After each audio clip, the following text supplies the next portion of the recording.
Hi guys, it's Alicia. Thank you so much for coming back to my channel. Today's video, I've already actually filmed it once a couple of weeks ago, and it was the only video I filmed. I had gotten ready that day. My makeup was on point, my hair was on point, and I was ready for it. But when I sat in front of the camera and I was showing the footage to my husband, he was like, "You don't look like good in that video at all." And I was like, "What do you mean? My makeup's done and all that." He's like, "Yeah, but not in that way. Like, you just look really sad." And especially what this video is about, he's just like, something about you that like isn't right in this video. And I decided to refilm it because I really feel like he was right. And the reason why he was right is because he didn't know this. I mean, yes, I share as much as I possibly can with my husband, and he doesn't know me better than I know myself a lot of times. But I was going through a very emotional, dark, mental time. Like, just mentally, I was not in the right mind. I was not in the right frame of mind, and it just showed. Because whenever I am in a good mood, you can tell. Whenever I'm in a bad mood, you will know.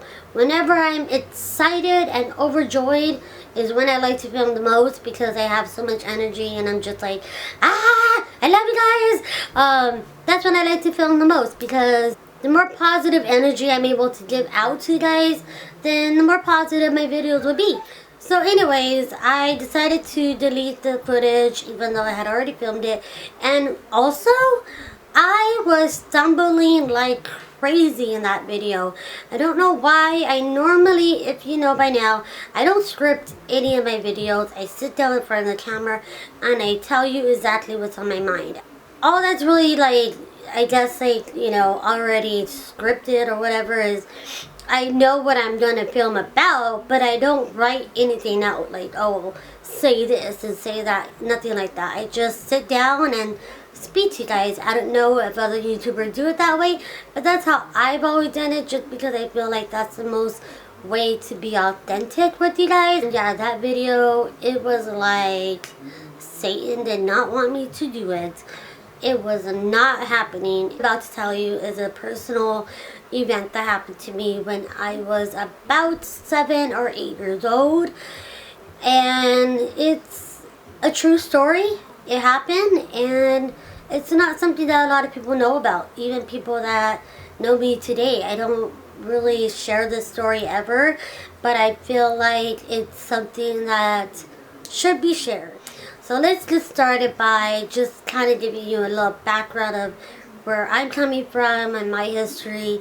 I am 34 years old, and from the age of the time I was born, I think I was not even a week old, I had my first surgery, and I averaged anywhere from 4 to 5 surgeries per year, all the way up to the age of 15. I have a rare syndrome called otopalatodigital syndrome. I am the only female in the United States with it. I am the only adult in the United States with it. And also, it is mainly found in boys. And on top of the syndrome, I have other things, issues like osteoporosis. That's not part of my syndrome. I have neuropathy. That's not part of my syndrome. I have female organ issues. That's not part of my syndrome. I had open heart surgery when I was 10. That wasn't part of my syndrome. So I have overgrowth in tissue, overgrowth in bone, undergrowth in tissue, undergrowth in bone as well. There's a lot that goes into my medical history. There's a lot that goes into it. There's a lot of surgeries that I've gone through. Overall, I've averaged at least 52 surgeries in my life, and it was the average lifestyle I knew growing up. Going to doctor's appointments was all I knew, and I loved every doctor I had. I loved, you know, going to my doctor appointments, and I had relationships specifically with this one doctor, and his name was Dr. Bernstein, and he did all my hip surgeries, and if it wasn't for him, I would not be walking today. And of course, by the grace of God. By the grace of God, I would not be able to live a normal life today. Prior to this, yes, I had already had hip surgeries because my hips were not in socket. Basically, my hips were out of socket.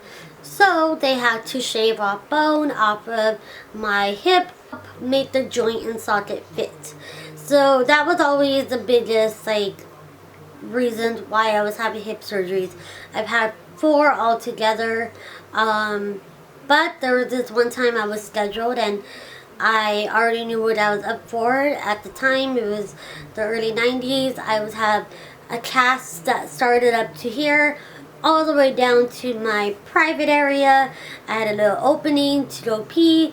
It was awful. I was in it for weeks. Then I was in a wheelchair for weeks because I would have to learn how to walk all over again, and I went through this 4 times. It was miserable. I remember it. I remember them taking out the stitches. It's not something I would ever agree to go through again. I don't think I have to. Lord willing, my hips are good to go, and I won't have that problems. And I do get some hip pain here and there, but that's not what this story is about. I was scheduled for surgery and I had no problem with it, and my surgeries were always scheduled for early morning. Growing up, I shared a room with my mom. We lived in my grandma's house. Going in for surgery, of course, it wasn't something I liked. I always cried, but it was something I was used to. It was a norm for me. Growing up, I was also raised in a Christian home, and so my faith was very strong. Every time I'd have surgery, the church would pray for me. So that was never lacking, and the support of my family was never lacking. So it wasn't something that was scary for me.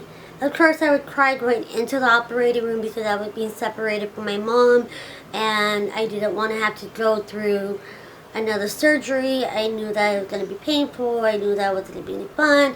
I was going to be out of school, blah, blah, blah.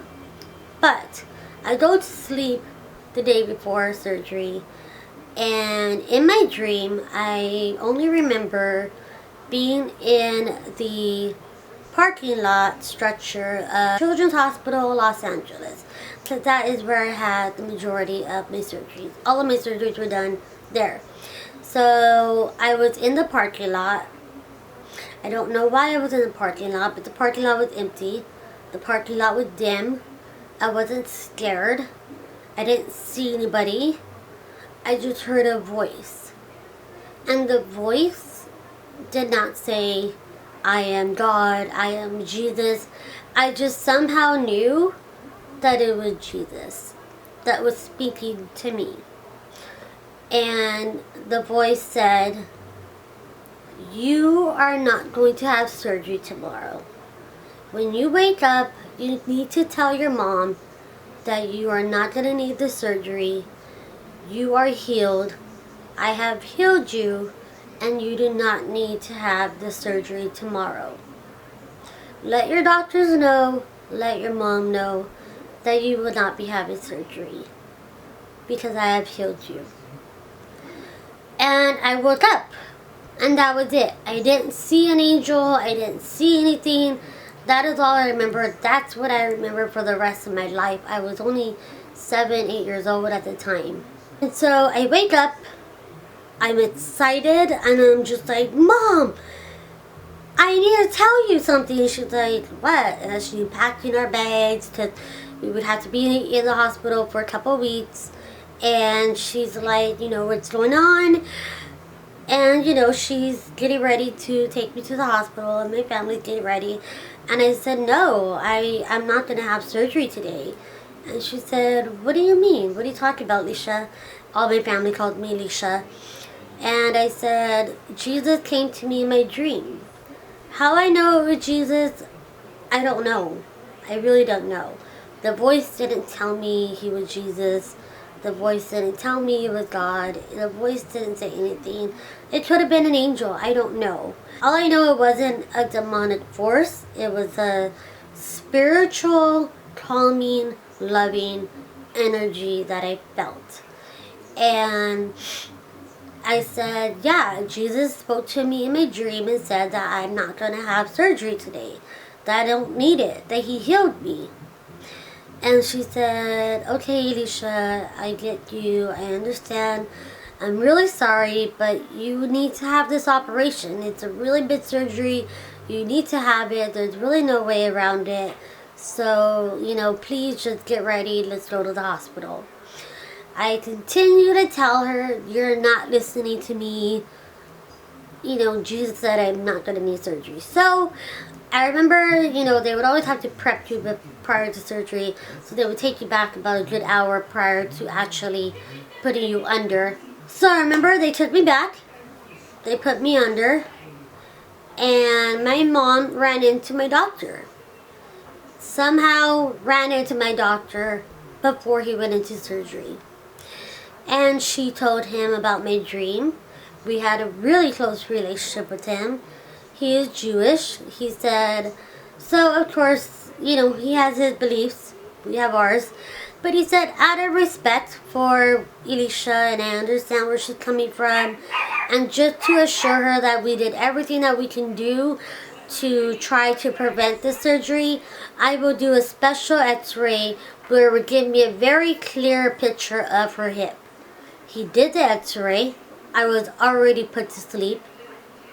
He does the x-ray, goes back to my mom, and comes back flying the report and the picture x-ray in the air with a smile on his face, shockingly surprised, and said, I don't know what happened.